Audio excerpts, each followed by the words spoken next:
Thank you. Thank you, everybody. Unbelievable. So I'm Nate. Pretty lazy guy.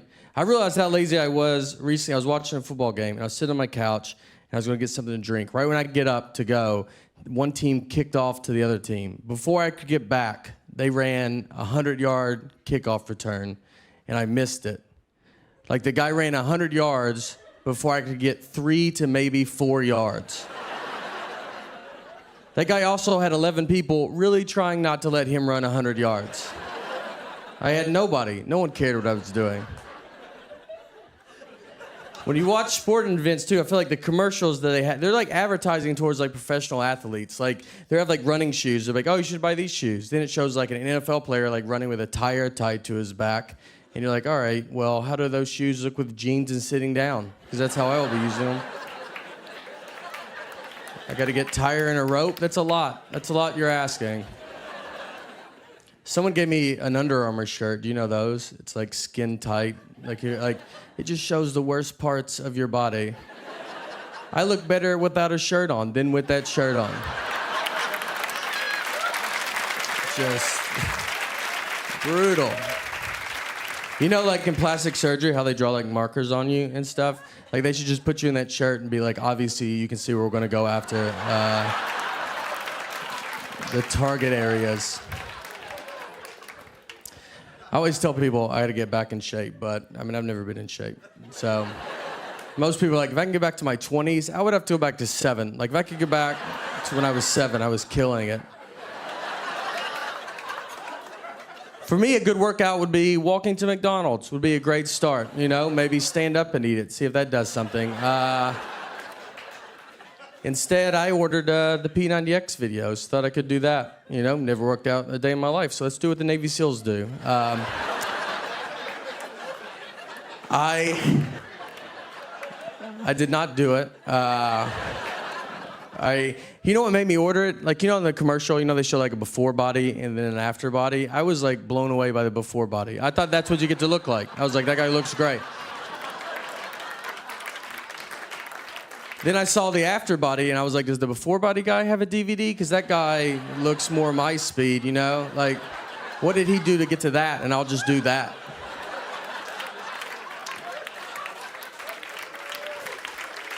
Thank you. Thank you. No, come on. Thank you, guys. I signed up for a mixed martial arts class as well. Made it one day. That's it. Like, they want you, it's about fighting is what that class is about.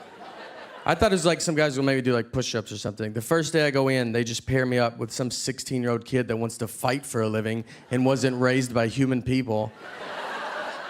And they're like, why don't y'all just go at it? And I was like, well, I think it's because we have different goals. Maybe that's why we should not go at it. I believe he's training for the Hunger Games. I just want you to not be able to see my nipples through my shirt. So, yeah, levels. That MMA is a great way to protect yourself, though. I watched, here's another way, if you don't know how to fight. I watched a thing on 60 Minutes. They did this piece about buying tigers. Like, you can buy, like, if you guys want a tiger, I could get you in touch with a guy that can give you a pretty sweet deal on a tiger. 60 Minutes did this whole undercover report, and they filmed, like, where this guy keeps tigers. And then they interviewed him afterwards. They were like, hey, do you think it's too easy to buy a tiger in this country? And he was like, yeah, sadly it is. It's way too easy. And I was like, that was my favorite part, you know? Like, that shows why America's the best.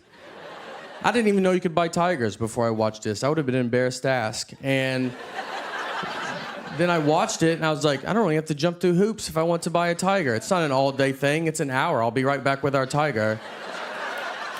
And everybody wants to get rid of guns, and what makes me nervous is, like, if you took away guns from people, those are the exact same people that will buy tigers. And that's going to be a much bigger problem.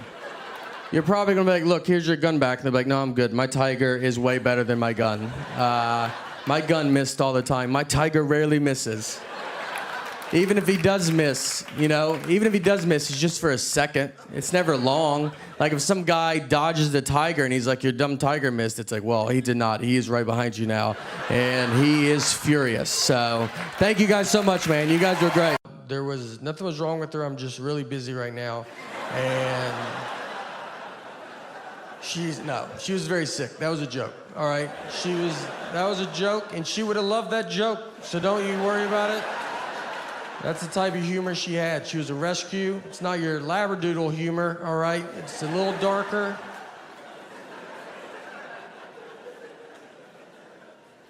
She was a wonderful dog. We loved her, and her name was Annie. And the reason we got her was my sister worked at a vet, and people do put dogs down for no reason. So if someone brought a dog in that was fine, they just didn't want it. My sister couldn't do it, so she would walk the dog back and then just steal the dog. I don't know the laws on all of that, but I'm sure now people are finding out that their dog's still alive right now. So we got Annie. Annie was getting put down. She was a hunting dog, and she was terrible at it. And she was bred to be a hunting dog, and she was just like a misfit toy that just didn't do it. She got shot once, and that's because the guy, he would be like doing target practice, and then she'd just walk in front of the targets, and he would like hit her, and he's like, "What are you doing?" And she's like, "What are you doing?" She had no awareness about her, like the senses that dogs have. We had turkeys in our backyard once, and I let her out to go chase these turkeys. You know, retired hunting dog, figured that's fun. And we have a very normal backyard. It's not Yellowstone Park. You can see all of it at all times. I push her out, and she just pees and then comes back in the house. Never sees the turkeys. And I'm just looking at her like, you didn't feel anything? Like nothing was going, I sensed it as a human on the couch. I felt there was turkeys outside. You want to take just one lap around, see if... The guy used her a lot for duck hunting. So he would shoot a duck. She's supposed to run and go get it and then bring it back.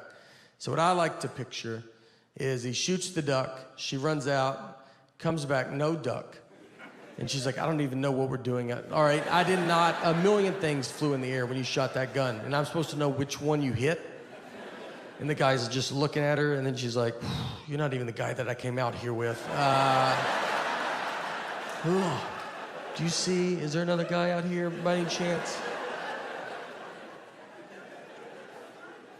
Our daughter would put birthday cone hats on her, and one slipped over her eye, and it was like that for 6 hours. I was just trying to see how long, how's it accidentally not coming off? And she was just going about her day, just eating, drinking, I can't see all that eye no more, all right? That's the cards I was dealt, and that's okay. And then I pulled it off of her, and she's like, I didn't know you were a doctor. And I'm like, I am a doctor. Just two dumb animals talking to each other.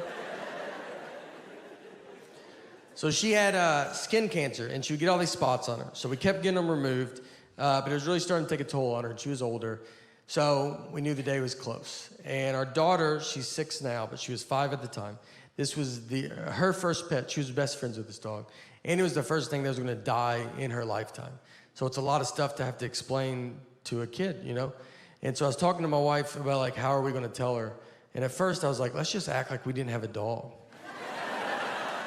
5-year-olds are smart, but if we stick together on this... And she comes home from school and is like, where's the dog? And we're like, what dog? I've never seen a dog. Don't you think I would know if there was a dog? But I read an article about the long-term damage of that. It's pretty good. So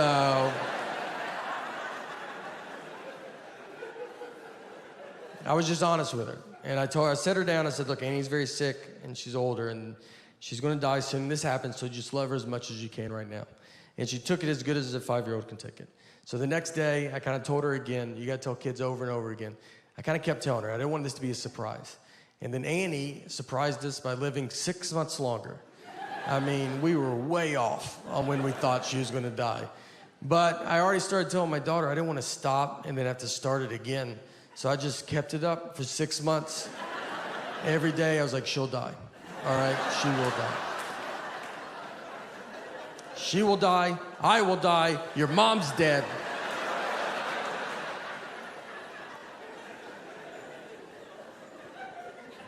So finally the day was here, and our daughter was at school, And so my sister and my wife, they took Annie to go have to put her to sleep. And I went to go pick up our daughter to tell her. I've already been telling her. And so I picked her up. I told her. It was brutal, very sad. She took it as if this was the first she's heard about it. We get home, and my wife was like, how was it? Which is already a dumb, like, it was great. You know, I loved it. Can't wait for the next thing to die. Nice to say I told you so, you know. I told my wife it was terrible, you know. And then my wife goes, you didn't tell her that I did it, did you? And I was like, no, why would I say that? Like, I didn't even think about it, you know. Then I looked at her like, is that what you would have said, though? Would you have told her that I did it? You know how your dad's been talking with the dog dying? Well, he's finally had enough.